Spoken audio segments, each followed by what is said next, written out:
ఓం నమః శివాయ. నమస్కారం అందరికీ. ఈరోజు మనం దక్షిణామూర్తి మహిమ గురించి తెలుసుకుందాం. దక్షిణామూర్తి అనేది పరమశివుని గురు స్వభావం. హిందూ సాంప్రదాయంలో ఆయనను ఆది గురువుగా భావిస్తారు. జ్ఞానం, వివేకం, ఆత్మ ప్రసాదించే దైవంగా భక్తులు ఆరాధిస్తారు. దక్షిణామూర్తి దక్షిణ వైపుగా ముఖం చూసి కూర్చొని ఉండడం వల్ల ఆయనకు ఈ పేరు వచ్చింది. సాధారణంగా ఆయన వటవృక్షం కింద ఆసనుడై చుట్టూ ఋషులకు జ్ఞానబోధన చేస్తున్న రూపంలో దర్శనమిస్తారు. ప్రత్యేకంగా ఏంటంటే ఆయన మౌనంతోనే పరబ్రహ్మ తత్వాన్ని బోధిస్తాడని వేదాంతం చెప్తుంది.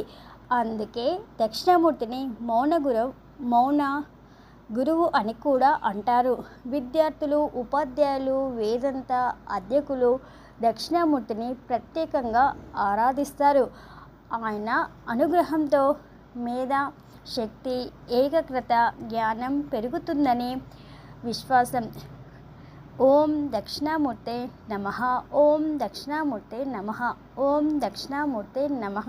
జ్ఞానాన్ని ప్రసాదించే గురు స్వరూపుడైన దక్షిణామూర్తి మన అందరికీ వివేకం, ఆత్మాత్మకం, పురోగతిని ప్రసారించక. ఓం శాంతి శాంతి శాంతి.